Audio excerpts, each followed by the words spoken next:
Hi,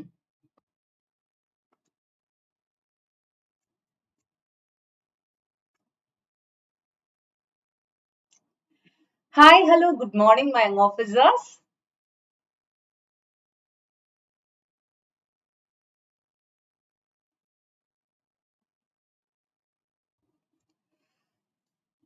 So, hi everyone, am I audible and visible to you people? Hi, Soham, good afternoon to you as well. So, that's once again a very warm good afternoon to all of you. And I welcome you to Unacademy UPSC Articulate YouTube channel. So, here we are with a very interesting series called as Top 100 Current Affairs Topics for UPSC Prelims 2022. So, this is indeed a very important topic of discussion, I can tell you, wherein you'll be able to get the entire current affairs of UPSC CSE in just 30 days. So this is a quick revision of the most important hit list topics pertaining to the current affairs of every single subject in a short, crisp and to the point manner. In a nutshell, I can tell you that this is a 360-degree coverage of the current affairs topic from every single subject of UPSC CSE, economics, history, geography, polity, environment, art and culture, etc., etc. So what is the current perspective of that particular topic, and also if required, and not, it's not like only if it is required. Most importantly, we'll also be having a clear understanding of the static or let's say the theoretical perspective of that as well. Clear? Yes, Soham. Yeah, it's been a long time. Yes, Divyanshu. Perfect.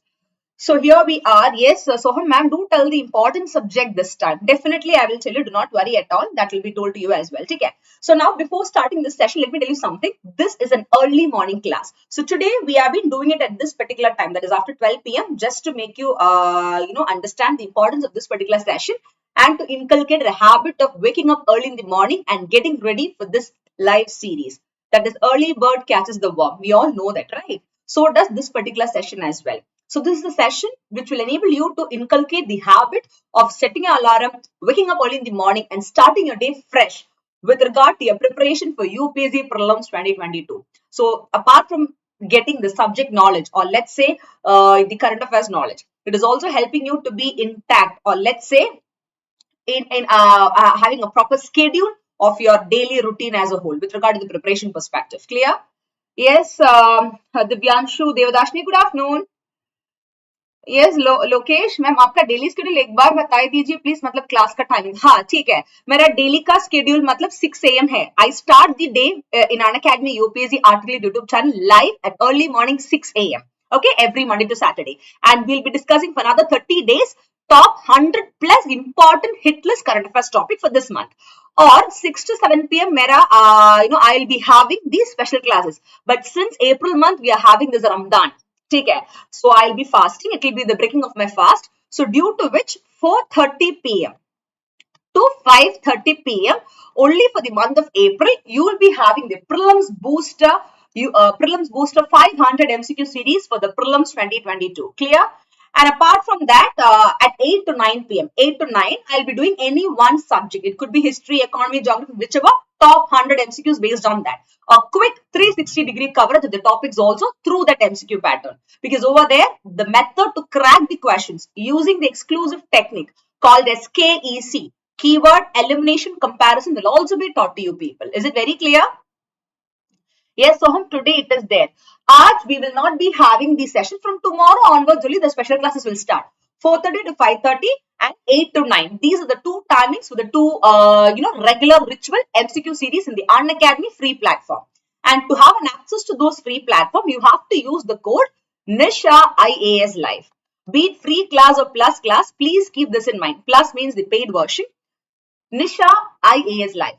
Come and attend the live classes to become IAS officer with me, and that is Nisha IAS Live. ठीक है? Is it clear, all of you? Perfect. So normally we were doing the current topics in news in the 6 AM. One topic we used to do a great analysis. But now taking into consideration the prelims examination, it's time for us to do a quick revision of everything. So enough is enough, right? Of learning all the concepts, vagera stuff.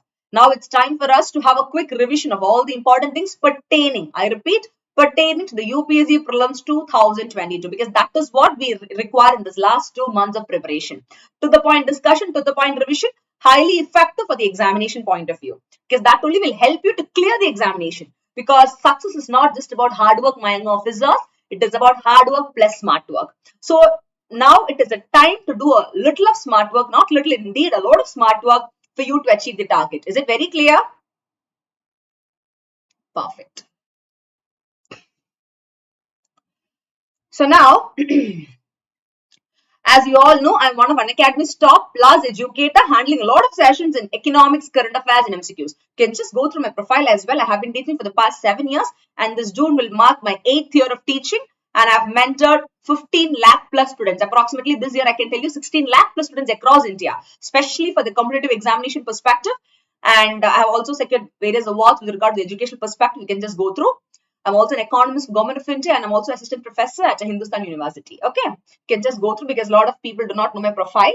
So I hope it is clear. Do not worry. X, Y, Z. You can rely on me in your journey to become a civil service officer. I can guarantee you that, my young officers, through all the effective lectures, the mentoring, and other sessions out there. Okay. Okay. So you know there is a link that is given below the description box of this particular video. Can you all see that? Yeah, that consists of the link of my Unacademy profile. You get a page like this. What you got to do is click on that and follow me there, and you get the details of the upcoming special class called as free class and the plus or the paid classes. Once again, a small reminder to you, free or plus, whatever it is. The code is Nisha IAS Live, because you got to reach your IAS dream with Unacademy, right? And the reason for that is given below. You can even apply the code. You can go for Unacademy Live. There are so many UPSC CSE batches out there. Options are there. So you have n number of opportunities out there. Clear? So don't miss it. And even you can go for loan, and that is with 0% EMI. See, nothing should stop you from chasing your UPSC CSE dream. That is why we at Unacademy is providing all this. So why you are using my code is not just for the discount. It is like 20% discount from the fee amount. You have to DM me via various social media platforms, be it Telegram, Instagram, or whatever. I will pass your contact to the concerned Unacademy people. They will contact you. And most importantly, you will come under the personal mentoring program under the iconic or the premium subscription. Take care. So that is the reason why this code has been applicable, or let's say effective compared to any other code. So the choice is yours whether you want to use or do not want to use. Simple as that. Clear? Perfect. So yes, before starting the class, a quick motivational quote of the day for you people to begin your day indeed with a lot of spirits and enthusiasm. Here we go. I will try my best. This is what normally we'll say. So hereafter, you should never say that I will try. Rather, I will do my best. When somebody comes and tell you, you can't and you won't, you got to redefine them by saying that I can't and I won't is equal to I can and I will. That should be the spirit of every single UPSC CSE aspirant. Because trying and doing are two different things. When you try, you hope. When you do, you succeed. So I want you to keep doing, and that is why all these sessions have been given for you people. You are doing your practice, which will enable you to achieve your journey of success through UPSC CSE preparation, right? So that's an amazing motivational quote of the day for you people. Clear? So yes, all ready? You should be indeed. Yes? Come on, yeah, you should be. And in the month of May, block your dates. In the month of May, I'll be there in Unacademy Store. Unacademy Store is the offline platform for Unacademy, where you get a real-time experience to interact with the educators over there. So it's absolutely free of cost. Fill the Google form. Do come there. Book your slots. Probably May 27 and 28. These 2 dates, Friday and Saturday, I'll be there in Delhi, guys. So make sure that you are coming to Old Rajendra Nagar near Metropolitan Road in Delhi to see my real-time offline session there. Okay? Perfect. So here we are, guys, the benefits of this particular courses. It's not just from one source that I've taken the session. Rather, I can tell you that once again. Rather, I can tell you that this particular topic, let's say 100 current affairs topics, has been taken from various authenticated sources. That is specific targeted content, which is oriented towards the prelims examination, has been done. A complete coverage of The Hindu, Indian Express, Press Information Bureau, Live Mint, Times of India, Economic Times, Yojana, India Yearbook, RSTV, Economic Survey, etc., has been covered. Clear? And also DT, Down to Earth, etc. From every single source, it has been taken into consideration. Is it very clear?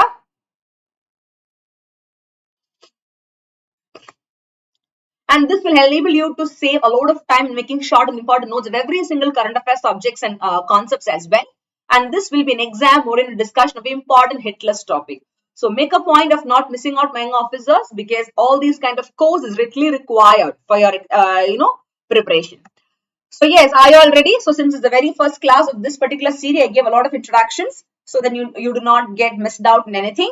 So yes, all ready? You should be indeed, right?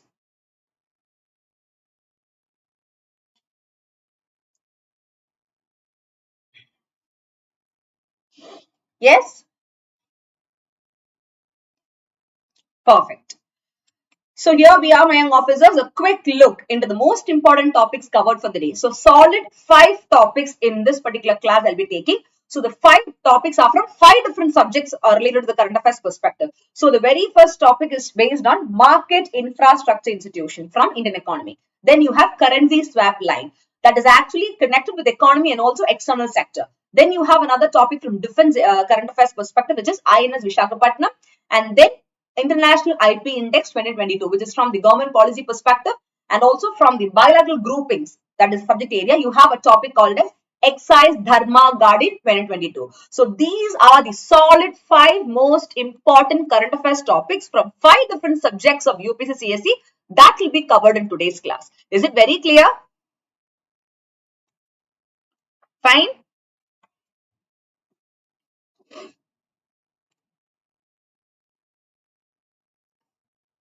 Perfect.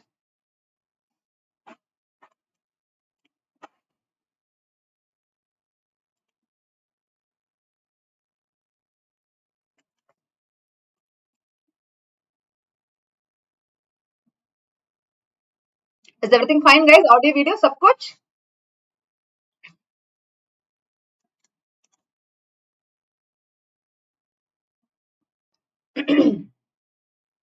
Perfect. Here we go. The very first topic of discussion and the top 100 current affairs topics for UPSC Prelims 2022 is from the area Indian economy, that is banking exclusively, and the topic is about market infrastructure institution. So now let me quickly tell you why are we studying this particular topic. So now I will not take more than 5 to 6 minutes for each topic, or let's say maximum 10 minutes, including the current affairs and the conceptual discussion as well. So this will enable you to understand what are the key topics to be memorized, at the same time what to study and what not to study pertaining to that particular topic of discussion. So it makes the preparation more effective. Okay.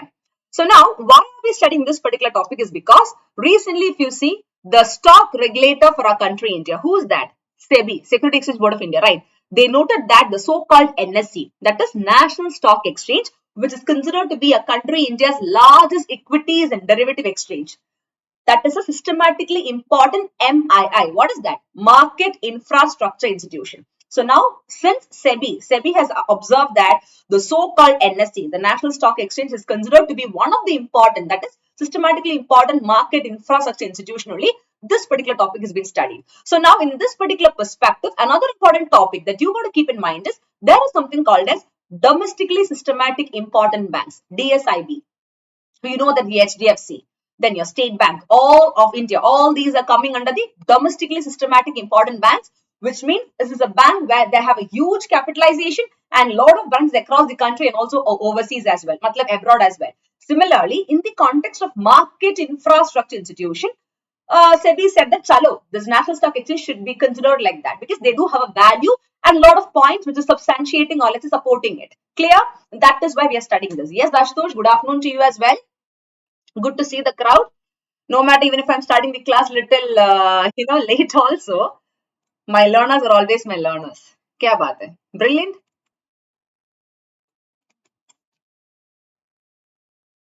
Good.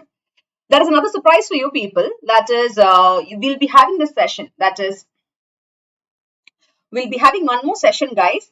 And that particular session will be conducted soon after this is over. ठीक है?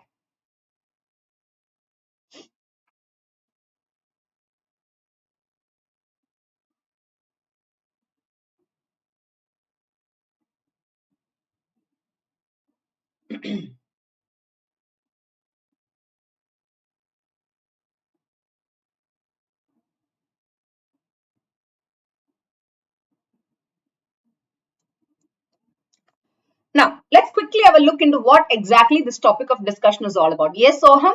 Is it not visible for you, the topic? Yeah.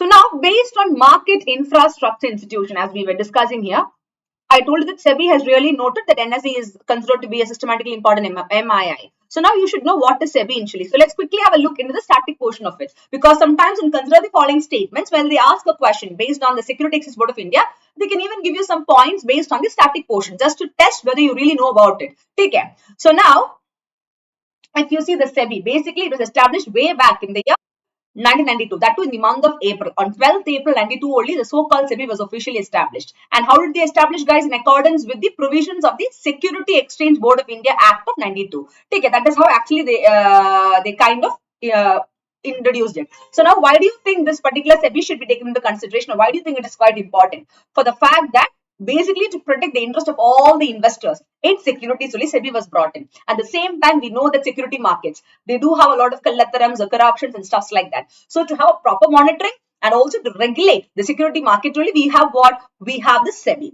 Did you understand, all of you? Yes, is it very clear?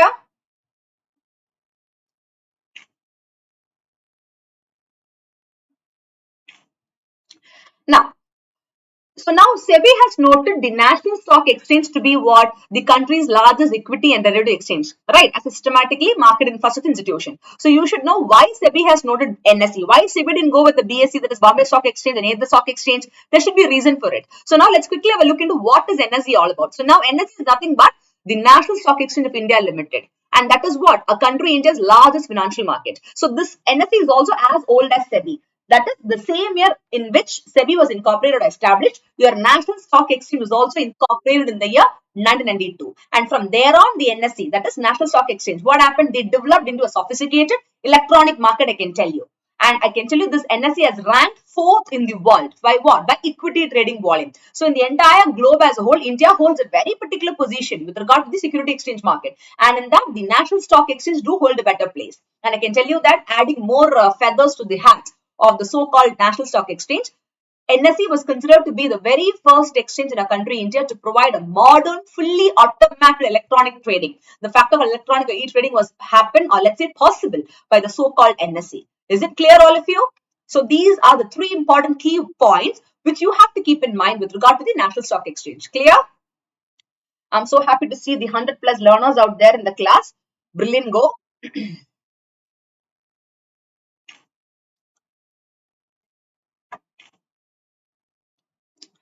So now, apart from that, another important point to be understood with regard to NSE is that, see, NSE was actually the largest private wide area network in our country, India. I can tell you that the Nifty 50, you know the Nifty, right? The Nifty 50 is the flagship index on the National Stock Exchange of India. Is it clear?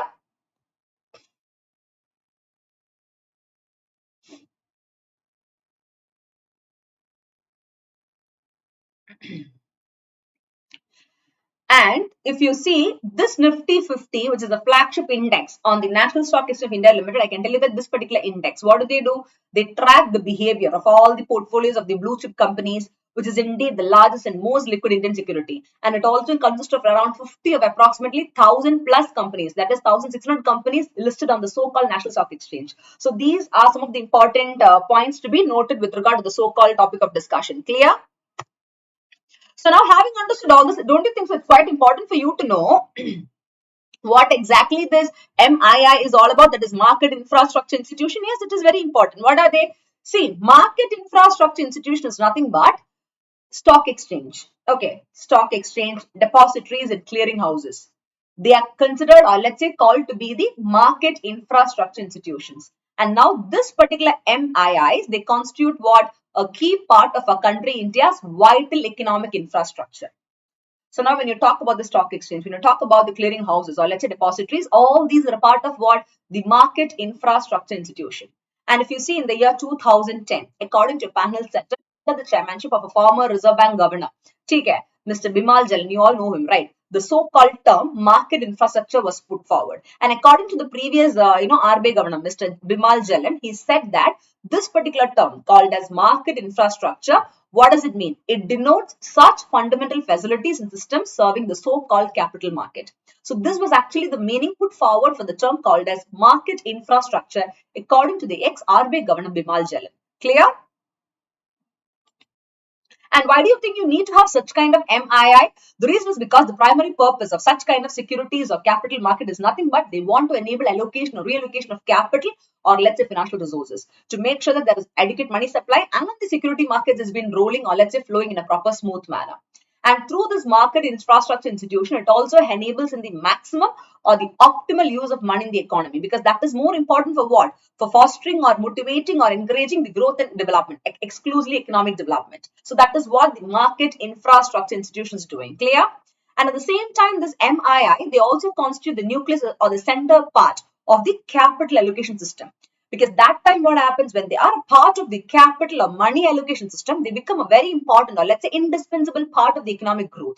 And they do have a very, very positive effect on what a society like any other infrastructure institution is concerned. So this is the importance of the market infrastructure institution. Now, when you have studied regarding what is MII, now you should be able to understand what I told you in the beginning of the class. I told you that SEBI has noted NSE, that is National Stock Exchange, to be one of the most important MII. So because National Stock Exchange is having such kind of qualities, as per the MII perspective, they are supposed to be considered as a systematically important market infrastructure institution. Is it very clear? I hope there is no doubt in this.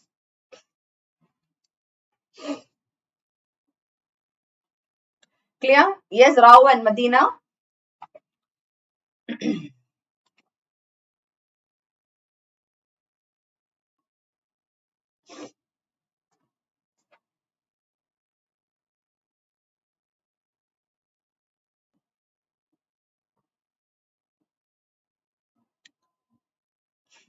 Now, why do you think that they should be considered as systematically important? See, the so-called market infrastructure institution, we studied what is that all about. So now why you think they should be very important is because this MIIs, they're systematically important in our country, India, from the phenomenal growth of these institutions in terms of market capitalization of listed companies, the amount of money or capital raised, and the number of investor accounts. And also taking into consideration the value of assets which are held in the depositories account. Securities, depositories, and clearing houses. Those three constitute what? The market infrastructure institution. When the size of them is bigger, and at the same time, when the size of these are quite important, chalo, they are considered to be systematically important. And now, National Stock Exchange is considered to be one of the highest institutions which is having a phenomenal growth with regard to market capitalization, with regard to the amount of capital raised, and with regard to the amount of investor accounts, etc., etc. That is why they said that SEBI has noted NSE to be a part of the so-called systematically important market infrastructure institution. Is it very clear, all of you? And sometimes, for example, if such kind of market infrastructure institution is failing. Now, this is not a joke. If that is failing, having taken into consideration the positive of this particular topic, this also has a darker side. If there is a failure of such kind of MI, now this could even lead to a bigger cataclysmic collapses. Automatically, the entire economy will fall down. And that will have a great impact on the securities market in our country, India. You understand? So now, taking into consideration the positive and the negative perspective of the market infrastructure institution, you need to understand what to use and what not to use in prior. Clear? Now, let's quickly have a look into the specific institutions in our country, India, which is qualifying or which is having a potential to qualify as the market infrastructure institution. Of course, NSE. Because SEBI has identified NSE to be one of the domestically important market infrastructure institution, right? So now, apart from that, among the stock exchange, SEBI is telling that, Securities Exchange Board of India is telling that apart from NSE, even the Bombay Stock Exchange, the Multi-Commodity Exchange of India, and the Metropolitan Stock Exchange of India, they can also be listed under the or they can also be qualified as a market infrastructure institution. And there are also two depositories which are charged with all the safekeeping of securities and enabling their trading and transfer. One is called as Central Depository Service Limited, and next is National Security Depository Limited. Just for you to know which are the institutions that in our country, India, that is qualifying as a market infrastructure institution according to SEBI. This is just fair knowledge. Clear? Yes, Sagar and Maya. Is it very clear, all of you? Now, having understood that, let's quickly move to the next topic of discussion. So now topic number 2 talks about currency swap line. So now this currency swap line is from the area external sector. Already I think in the 6 a.m. class we had a discussion regarding dollar rupee swap. You remember that was a current affairs in the month of March, I believe. So now this is about the currency swap line. Let's quickly have a look into what it is all about. So now why are we studying this particular topic from the subject area external affairs? Because a country India is working with whom? The developed nation, that is US, the United States, to secure a dollar swap line. Why a country India should do that? Because a country India is wanted to secure a dollar swap line with US because our country India is feeling that it will help in better management of its external account and also provide an extra cushion in the event of an abrupt flow of funds. Matlab, things will be smooth. That is why a country India is feeling that we should work with US in a much smooth manner. So then there will be a proper dollar swap line. Clear? At the same time, in order to facilitate the development of the billion market in our country, India, an enabling framework for banking units is also required. Don't you think so? Yes. And that too, you require that in IFSC. So then you'll be able to operate all these unallocated accounts which has been notified. So the possibilities of corruptions and other collaterals can be reduced to a greater extent. So this is the reason why you are studying the topic called as currency swap line. So the key word is India, US, and India wants to work with US to secure what? The so-called dollar swap line. Clear? And the reason for that is nothing but we want to make sure that we are having an extra cushion in the event of an abrupt flow of fund and also to help us in the better management of our own external sector. Now, what is a swap line basically? Let's quickly have a look into the static portion of it. See, swap is what? When you take a fund, when you swap, you flip from the bottom to top or top to bottom. You're kind of exchanging, right? Similarly, a swap line is nothing but a temporary reciprocal currency arrangement between two central banks. So as far as the country India is concerned, we have a central bank called as RBI, Reserve Bank of India. What about US? The United States of America also has a central bank, and their central bank is called as Federal Reserve Bank. Okay. So now this swap line happens between two central banks. It is not between two governments. So please understand. Yes, Irfan. Yeah, it is noted. So now, basically, if you see a currency swap, okay, people think that it happens between the government of India and the government of some other country. That's not the case. The central banks of two different countries are involved in such kind of currency swap line.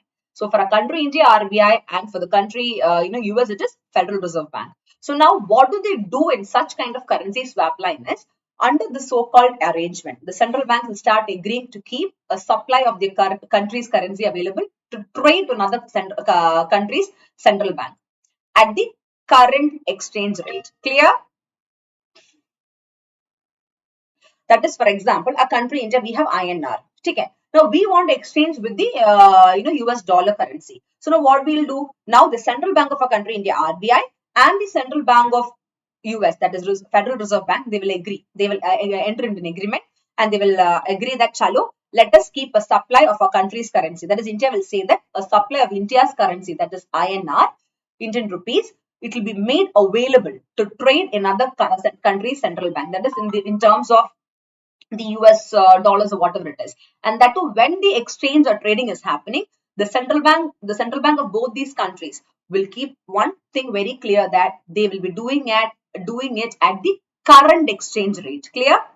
And now, these two central banks, once, let's say, for example, a country India is trading the Indian rupees with the US dollars at the current exchange rate. Now, in some future date, maybe a week later, or let's say 3 months later or something, or even 6 months later, the two parties will agree to swap back these quantities of the two currencies that they actually exchanged at a specific date in future. But here, the most important point is, even if they are exchanging after 3 months or 6 months or 1 year also, what was the exchange rate that they used in their first or initial transaction?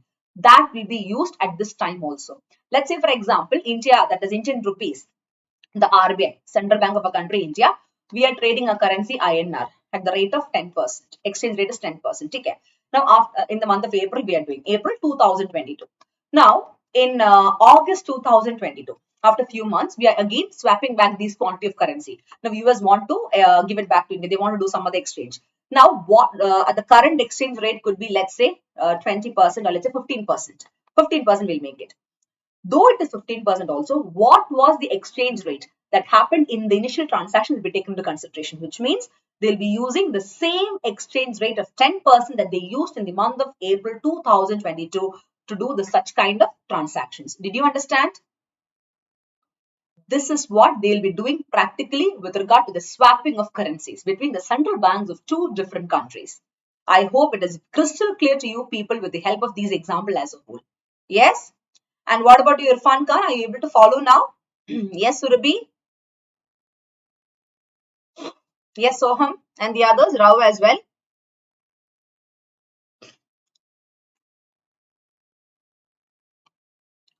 Now, to talk about a country India's currency swap line, see, this is not a new thing for us. Already a country India, we have had, let's say, $75 billion bilateral currency swap line. With which all countries? With Japan. And I can tell you that Japan has a very good relationship with the country India as well. And in the context of the currency swap line, already we had a $75 billion bilateral currency swap line. And I can tell you that this has the second highest dollar reserves. Who guys? Japan after China. And so you know that India and China doesn't share a good relationship. So does India, prefer to do such kind of bilateral currency swap line with Japan, which is preferably more safe for our country India. That is why such a huge amount of, swap line exchange was done by a country India with Japan before. And if you see the Reserve Bank of India, they also offer some similar swap line to the central banks of other countries, especially in the SAARC region. What is the full form of SAARC, guys? South Asian Association Regional Cooperation. And that too, they have a limit or a ceiling of, let's say, a total corpus of around $2 billion. Clear? Yes, Irfan, define swap line. See, Irfan, swap line is what I've told you before. A temporary reciprocal currency arrangement within the central bank of two countries. India Central Bank, Reserve Bank will exchange Indian rupee with the Central Bank of America. That is, they use dollars. They'll do the exchange or transaction. Similarly, again, the Central Bank of US will do exchange of currency with the Central Bank of a country, India RBI. Dollar and rupee will get exchanged. The only point is in this arrangement, whatever transaction rate they're using initially, if it is 10%, that will be used by them in the future dates also when they want to again swap back these quantities that they have already exchanged. You understand? That is the whole point. They will not use the current exchange rate for swapping or exchanging the currencies in future also. It's like an agreement. Let's say, for example, you bought a house today and you are kind of not bought, you are staying for rent. For example, you're paying 30,000 or let's say 40,000 per month. Now, after 8 months also, maybe the market value of the house may increase and you have to pay, let's say, 50,000, but still you'll be paying only about 40,000, what you agreed initially. You understand? Something like that. The same thing, the exchange rate will be the same only. Something like that. Clear?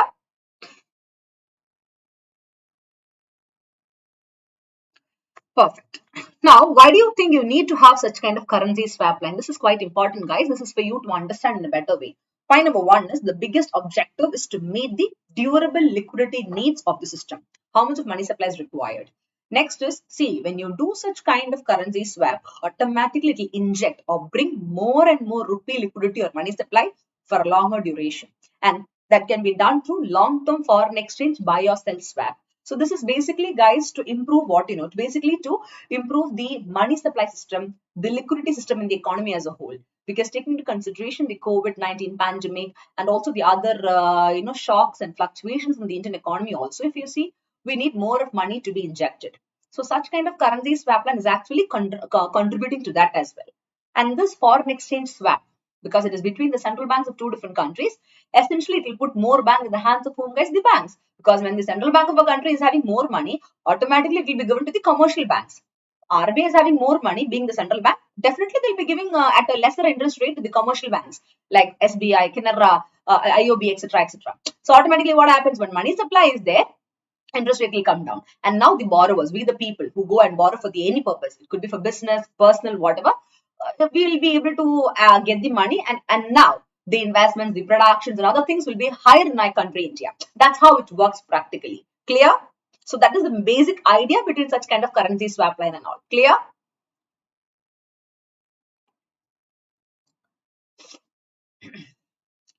Now, why do you think this so-called currency swap line is important? The importance or significance of such kind of currency swap line is point number one, manage the exchange rate. So now in the managed floating exchange rate system, this is providing an extra cushion or comfort to RBI with regard to inflow of money. At the same time, it is also an important or significant monetary policy tool. That is, through this currency swap line, what happened? It is a kind of assurance, or let's say a reassurance given to the banks and investors that it is very, very safe to trade in that currency, be it Indian rupees or let's say US dollars.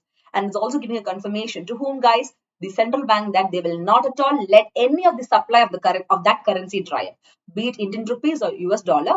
They will not at all go short of it. It's a kind of assurance given that money supply will not dry up at any cost. So it's a kind of assurance. And also in the context of this COVID-19 pandemic and situation, it is adding more importance with regard to the relevance of it. Clear? And ensure liquidity. We all know that.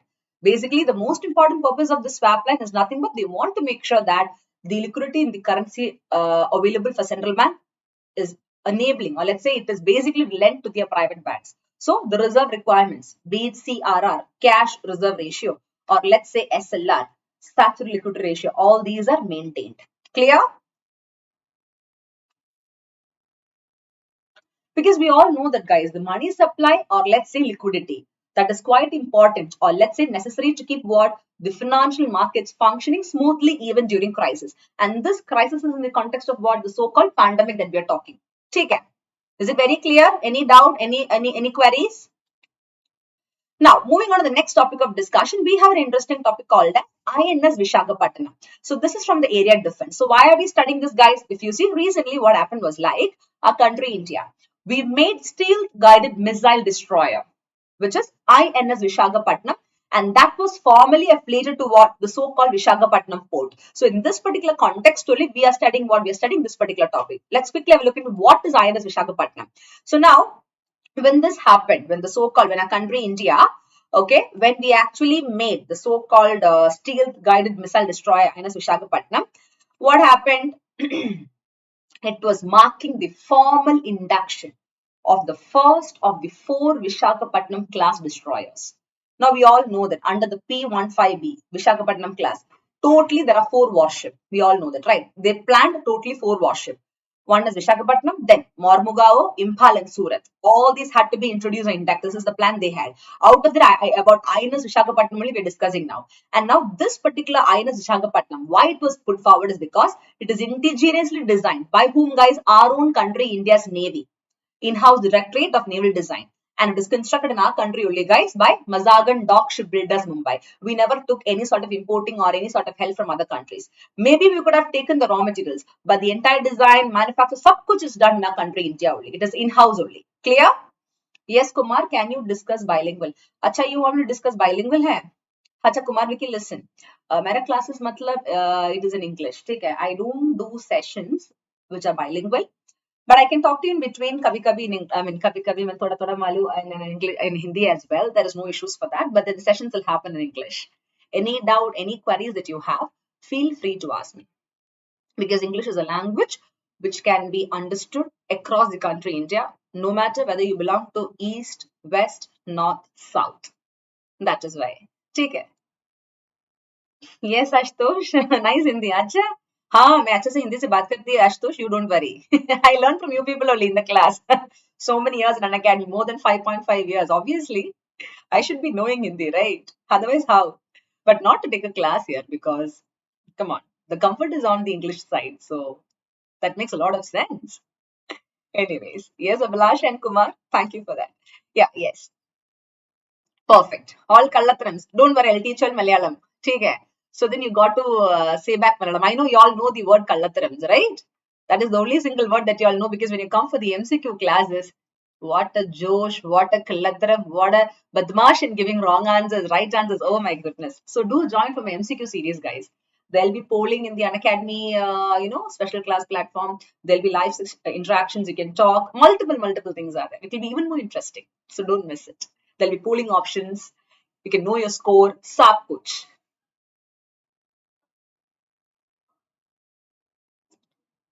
Yes, Ashutosh. Yeah, yes. Yes, Ramachandra. Perfect. Now, here we go. Hold on for a while.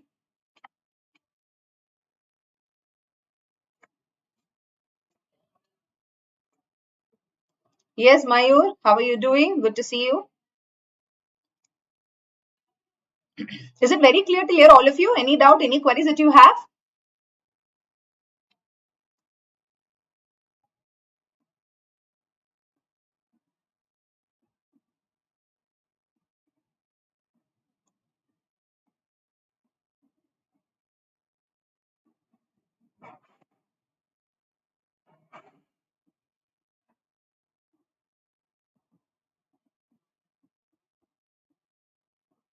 Just 1 second, guys. Hold on. Yes, Sheikh. Hello. Yes, Kumar. All fine. Okay.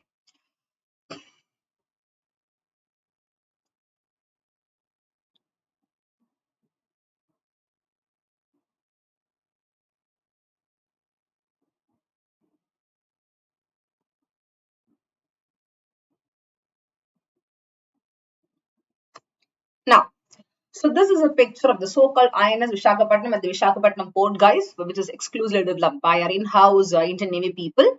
Okay. So now let's quickly have a discussion and look into what is INS Vishakhapatnam all about, because you need to know the static portion as well for you to have a clear-cut understanding why our country India has made this so-called stealth guided missile destroyer. There should be a reason for it, right? And then giving a name called as INS Vishakhapatnam. That is for the reason that it is in the Vishakhapatnam port. But anyways, so basically this INS Vishakhapatnam, in a short, sweet and simple manner, I can tell you that it is the lead ship of the P-15B class of all the guided missile stealth destroyers.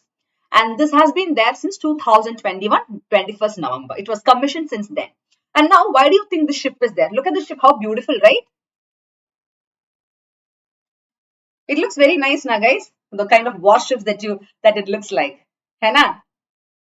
Yes, it looks pretty good. You should be telling me that.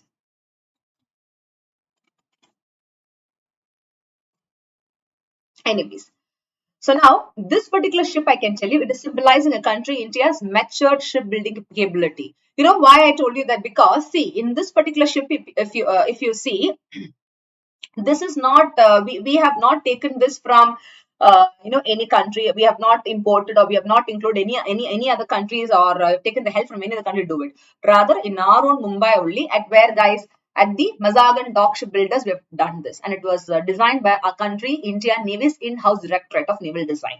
So it's exclusively, I can tell you, a kind of Atmanirbhar, a kind of self-reliance, a kind of self-made from our country India. Hannah? Yes, it is.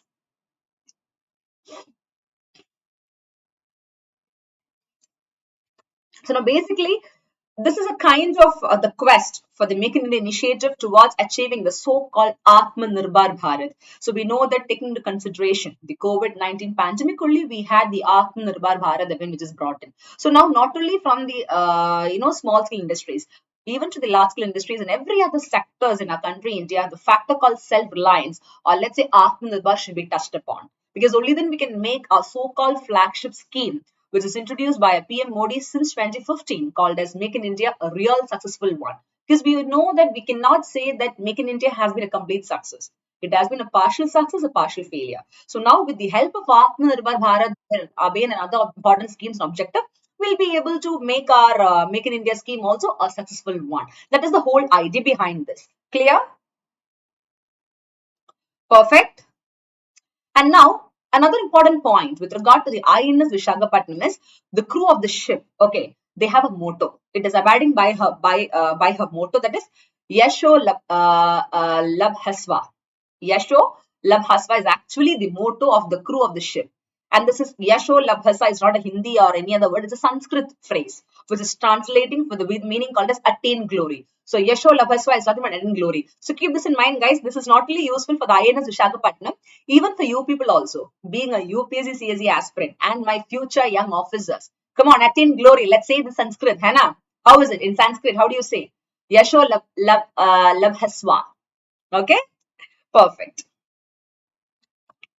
Now, in this so-called INS Visakhapatnam, another important point is that they actually embody the indomitable spirit and capability of this mighty ship. Why? Because they want to achieve what? They want to achieve success and glory in every single endeavor or let's say activity that they're taking into consideration. And now the so-called Visakhapatnam class ship, which comes under the P-15B class of guided missile stealth destroyers, I can tell you that they are follow-on of the Kolkata class destroyers P-15A. This is P-15B, guys, Visakhapatnam. Whereas this Visakhapatnam class, now this was basically put forward as a follow-up perspective of the P-15A Kolkata class destroyers, which was commissioned in the last decade, 10 years back, which means 2012, 11, 12, I can tell you. Clear? And this so-called ship, I can tell you, it is on her maiden visit to the port. Which port? Visakhapatnam. for participating in the Presidential Fleet Review and Milan 2022. So Milan is a very celebrated, program as a whole, right? And this fleet review is a long-standing tradition followed by the navies across the world.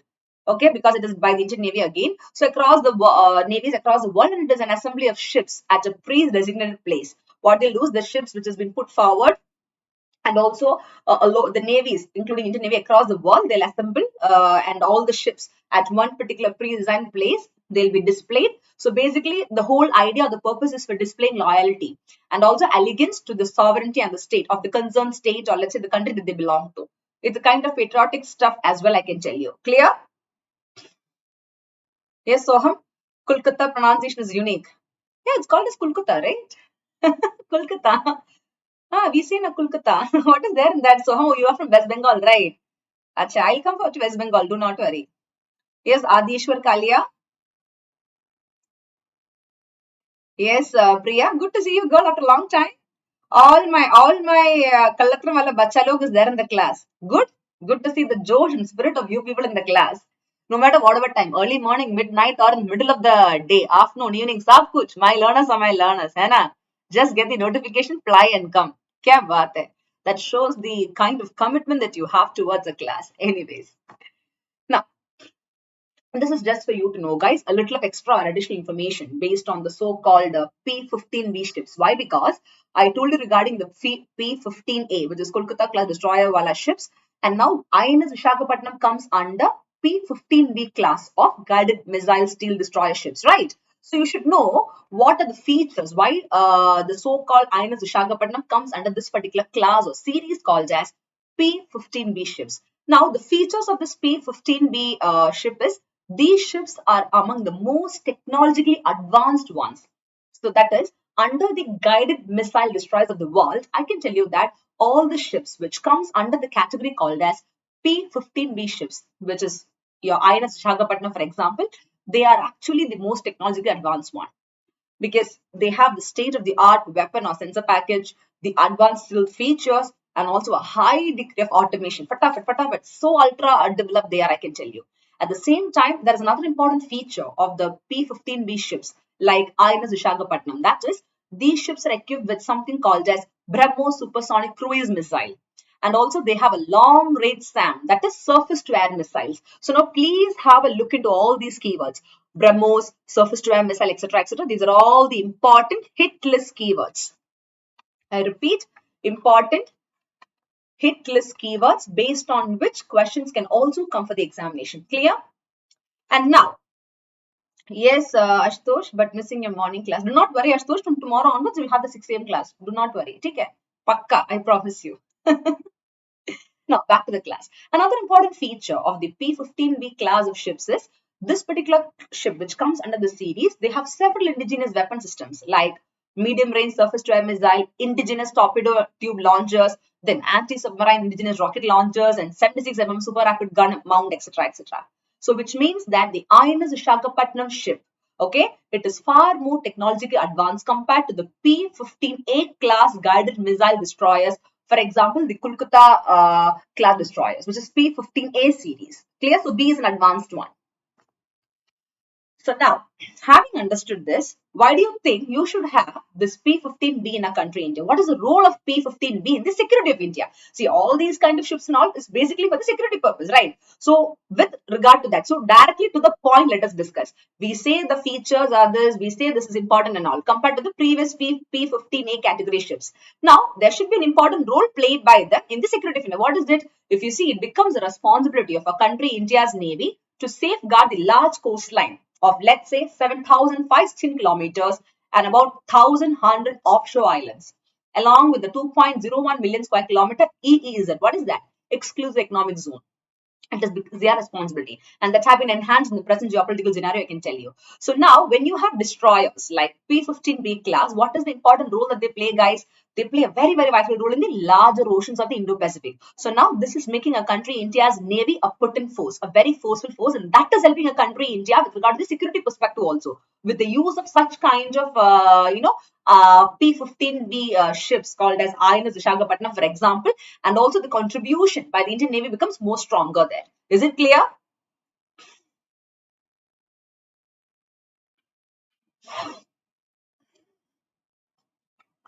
That is enough, guys. See, you need to know what are the features and then directly what is the role of this in security of India, because that is more important. And thus, the guided missile destroyers, why are they deployed? They're deployed for so many responsibilities. Various responsibilities like escort duties with the carrier battle group to protect the naval fleet against any air, surface, and underwater threats. So basically, it is technologically well advanced, and for such kind of threats, this can be a exclusive solution to be a great security force. Clear? So basically, for escort duties in this context, you can use such kind of guided missile destroyers. Clear? And that is enough. Nothing more is required, guys. So now we have done with 3 topics. The 4th topic of the day, which is called as International Intellectual Property Index. So this is taken from the Press Information Bureau. So indexes, schemes, yojanas, sab kuch will be taken from PIB, guys. And this is from the subject area government policy. Why are we studying this? Is because the context is, if you see recently, it was noticed that a country, India, we improved our overall international intellectual property, that is IIP score, from 38.4% to 38.6%, at least by 0.2% we improved. And I can tell you that out of 55 countries, what was the rank of our country, India? We ranked 43rd. On what? On the International Intellectual Property Index. That is the reason why we are studying this particular topic. Is it very clear? So it's an improvement, I can tell you. From 38.4, we improved to 38.6. And out of 55 countries, we are at least in 43rd. We are improving. We are not in 53 or something. We are slowly improving. Take care. And now, what is IIP, guys? International IIP or Intellectual Property Index is nothing but it is an annual report. Every single year, you compile it. Who does that? The US Chamber of Commerce. And if you see for the current year 2022, the index is topped with which country? Of course, the developed country of the world, the US. The America has topped the International Intellectual Property Index with a score of 95.4%. Yeah, our country's score is quite less. It is only like around 38.6%, but still we are improving bit by bit. Or let's say we're improving gradually, I can tell you. But globally, if you see, US ranked number 1 for the International Intellectual Property Index. Clear? And the score is 90 plus, 95.4%. Now, another important point is that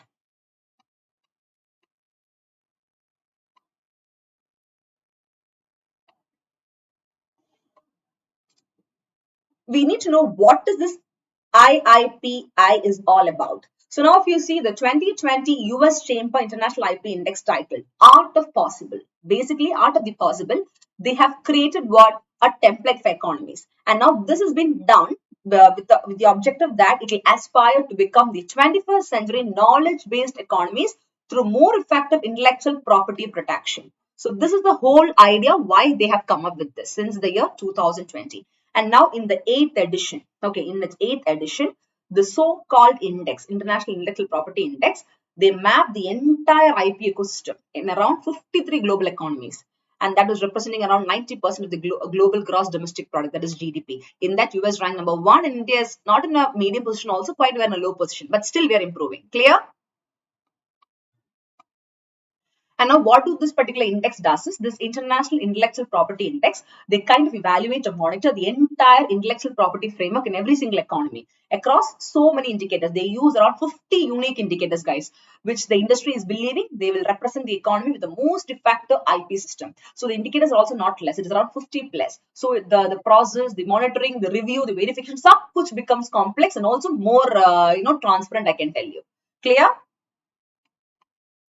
And so the indicators, guys, a quick look into it. So now the indicators will create a snapshot of the economy's overall IP ecosystem. And now they are spanning into 9 categories of protection: patent, copyright, trademark, design right, trade secret, enforcement, then commercialization of IP assets, systematic efficiency, membership and ratification of international treaty, etc., etc. Clear? Just for you to under these categories only, the next 50 indicators will be coming under.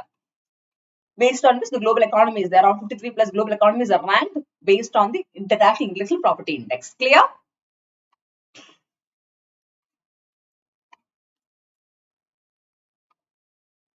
Now, I told you that the US Chamber of Commerce has brought the so-called International Intellectual Property Index. So you should know what is the US Chamber of Commerce.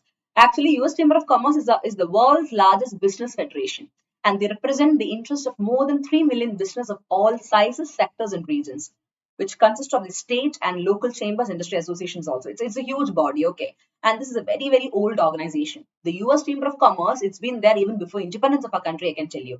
That is, it was found again in the month of April 1912 out of local chambers of commerce at the urging of President William Howard Taft and also a Secretary of Commerce and Labor Charles Nagle. So they are the ones who brought the so-called thing. Is it very clear?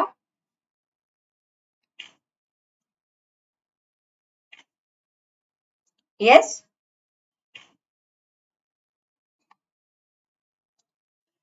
Here we go. Let's quickly have a look into what are the Indian government initiatives for intellectual property rights, or let's say IPR protection. Of course, the country India, we have brought a lot of initiative as a whole, right? See, guys, to get a patent is not a joke. Okay, we publish papers, we do that. So I have also filed for a patent, an Indian as well as a German patent. My German patent got approved. Indian, I'm waiting for it. So inshallah, let's see. For one of my papers, I have made it into a patent. So I'll be receiving an international patent, also a German patent. An Indian we have applied, we'll wait and see the result. So getting a patent is not a joke. It is actually something which adds a load of, which requires a lot of effort as well. It's a huge honor also, guys, to get a patent. Anyways, so I did this basically on urbanization perspective, the economy of urbanization, the industrial economy perspective. I did a patent, I did a paper, and that was converted to patent again, which will have a lot of impact. So very soon it will be released and I'll let you all know as well. Anyways, so here we go. So now what are the Indian initiatives, guys, for getting an intellectual property right protection? One is Indian Patent Act of 1970. Next, you have the National IPR Policy of 2016. And if you see, a country, India is also a member of some of the important, organizations like World Intellectual Property Organization, WIPO, administered international treaties and also conventions relating to IPRs. Now here, WIPO. Please look into this. This is also an important hit list topic. Individually, based on this, questions can come. So please have a look into all this. Clear? Now, the next important topic, and let's say the last topic of the day, is nothing but it deals with what? It deals with bilateral groupings. So now recently, if you see, excuse me. Now recently, if you see, why we are studying this particular topic is you saw something called as Dharma Garden 2020 exercise in news. So now this was indicating a bilateral grouping as such. So that is the reason why we are studying this. Clear? So now,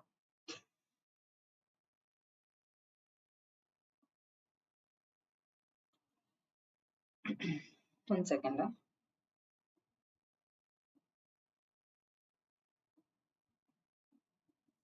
If you see recently, a joint military exercise called as Exercise Dharma Garden 2022 was put forward. And this exercise is between which countries, guys? Between India and Japan. And they said this joint military exercise called as Exercise Dharma Garden 2022 between India and Japan, it will be conducted at Foreign Training Node, Belgavi, that is Belagam, Karnataka, from 27th Feb to 10th March 2022. And yes, they have successfully conducted it as well, no doubt in that. Okay. And this is indeed strengthening the relationship or the cooperation between the countries India and Japan, because India and Japan do share a very, very good relation association, I can tell you guys, from ages. Okay. So Indo-Japan new bilateral exercise is nothing but it is Dharma Guardian. Clear? It's for it's protecting the borders, I can tell you. So here we go. A quick look into India Japan ka exercise Dharma Guardian 2022. Okay. Can you see the picture, all of you?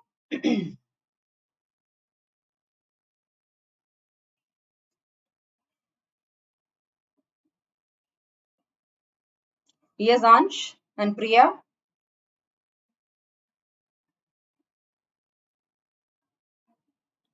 Perfect.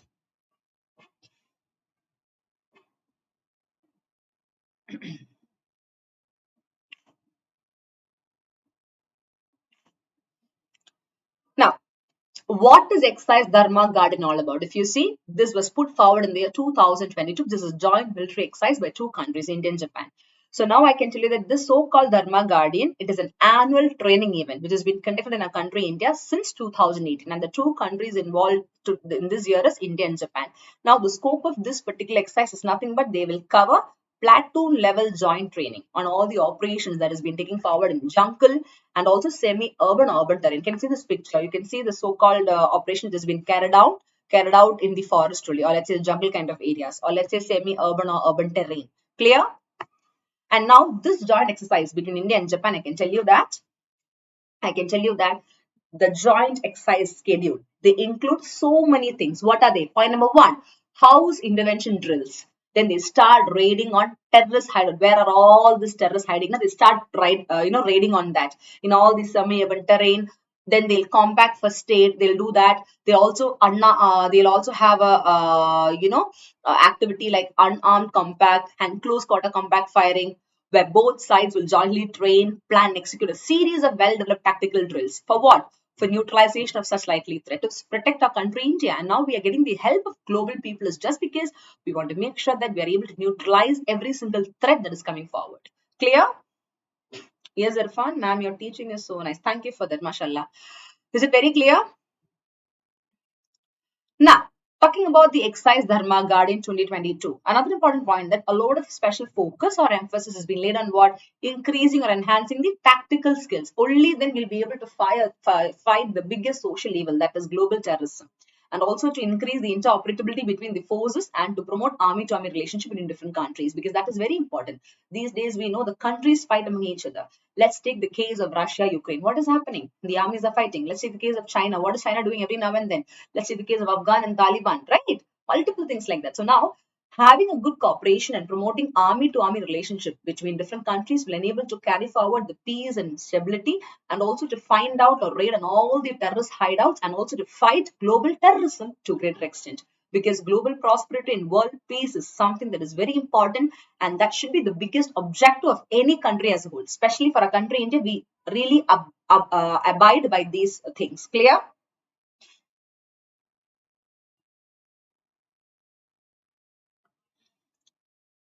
What is it, Mangesh? Kya hai?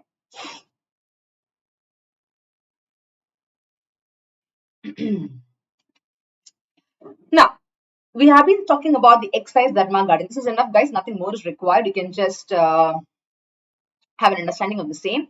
Now, the next important thing is, see, when you study about the exercise Dharma Guardian in India and Japan, we need to understand that India and Japan, these two countries, it is not the very first time that they come into association or let's say, relation.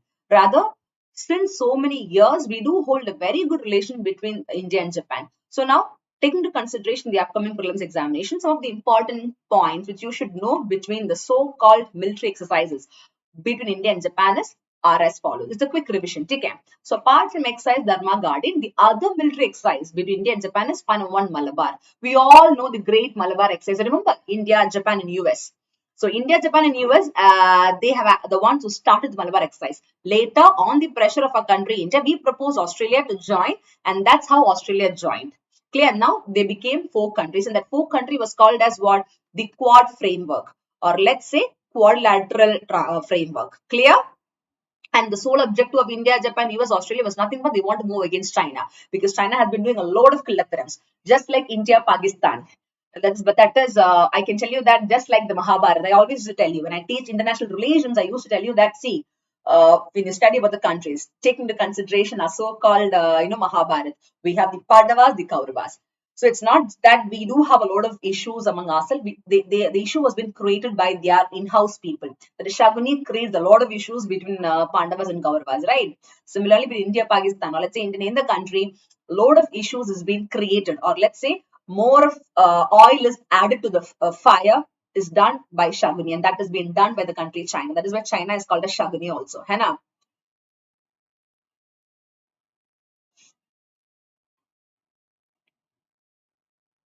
Anyways, so now in this Malabar exercise, please keep in mind there were only 3 countries, India, Japan, US. And when Australia joined, this Malabar exercise came to be called as what? The Quad framework or quadrilateral framework. Now, similarly, another exercise, military exercise between India and Japan is GMEX. Okay. This is a naval exercise, I can tell you. It is a bilateral maritime exercise held between, again, India and Japan. You can just go through. It's GMEX. Okay. Similarly, for Air Force, there was another military exercise called as Shinyu Maitri. This was again an exercise, a kind of bilateral one conducted between the Japanese Air Self-Defense Force, JSDF, and also our country India's Air Force. That is also another exercise. Then you have the Sahyog Kaijin. Sahyog Kaijin is again a joint bilateral exercise between whom? The Japan Coast Guard and Indian Coast Guard. So Coast Guard is Sahyog Kaijin, and defense, air self-defense force and Indian Air Force is the Shiyun Maitri. Clear? And Jimex, I told you, it is the maritime exercise by the Indian between India and Japan, by the Indian Navy and Japan Navy. Clear? Now, to talk about the Dharma Guardian, exercise Dharma Guardian 2022, actually, if you see in the year 2019, there was a Dharma Guardian that took place. So, when did the so-called Dharma Guardian 2019 take place? If you see, it took place from October 19 to November 2nd, 2019. And it took place at Counter-Insurgency and Jungle Warfare School, Vairanthing in Mizoram, in a country, India, in the northeast part, it took place initially. Clear? Who all participated? Of course, it is between India and Japan. So now India and Japan armies, we participated, and also their armies participated in the Dharma Guardian in 2019. Then Japanese ground self-defense forces participated from Japan side. Both India and Japan cut troops of armies. They participated, both consisting of, let's say, 25 soldiers each. Very effectively, the Dharma Guardian 2019 was conducted between India and Japan. Clear? And now we have the next one, that is Dharma Guardian 2022. In this 2022, what are we doing, guys? We are saying that we have conducted a foreign training node between these two countries. Clear? In the year 2022, that was the most important highlight or the reason why this military exercise was conducted. Fine? Yes, Priya, Japan-India ties, as you said, yeah, always it has been on the rise, no doubt in that. And what is the aim of the 2019 Dharma Guardian, guys? See, the country India and Japan, they focused on knowledge sharing with regard how can you counter or fight terrorism operation, and also learn all the tactics and tricks and tips from different operations held in various other countries. So they studied all those and how they can imply them and join together to fight against all this global terrorism.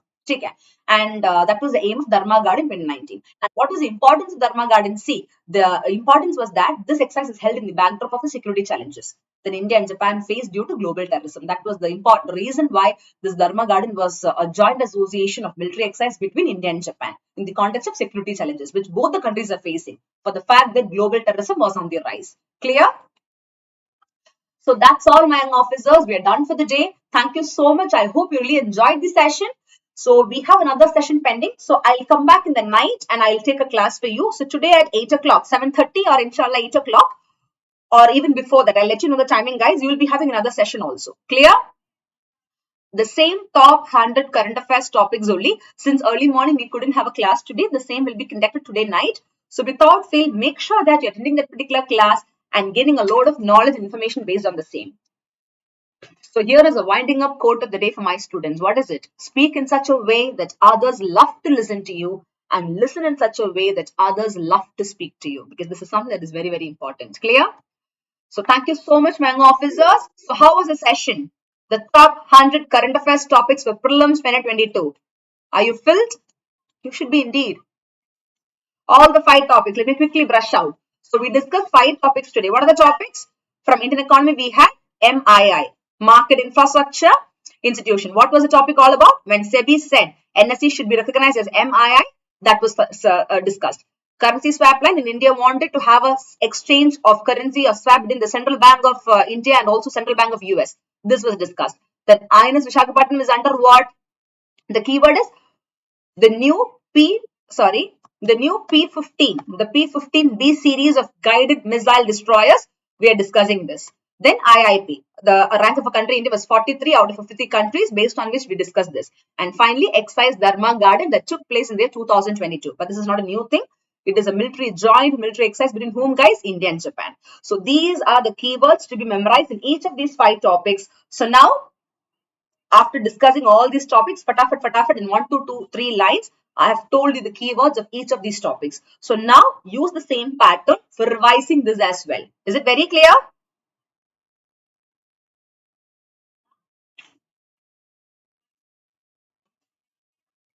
Perfect.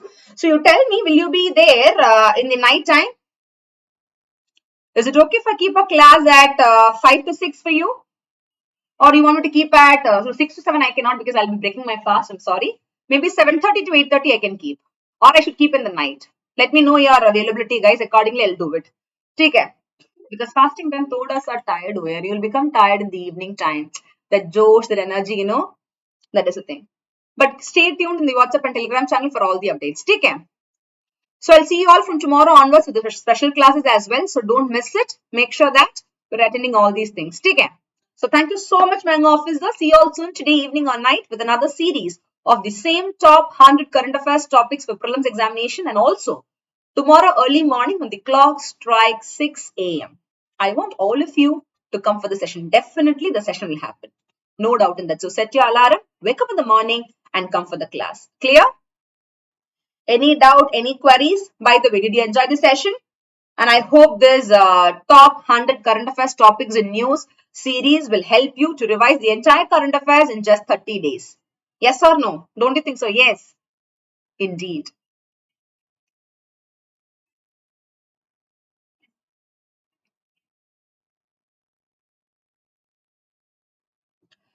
Chalo, thank you so much, my officers. Have a great day.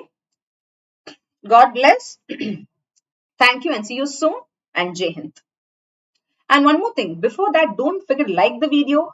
Once the streaming is done, do put your valuable feedbacks in the comment box. Very important. Clear?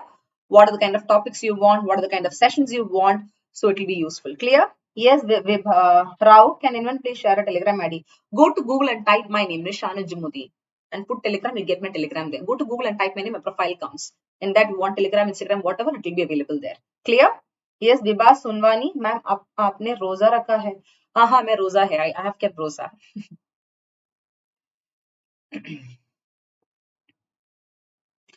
Thank you my officers जय हिंद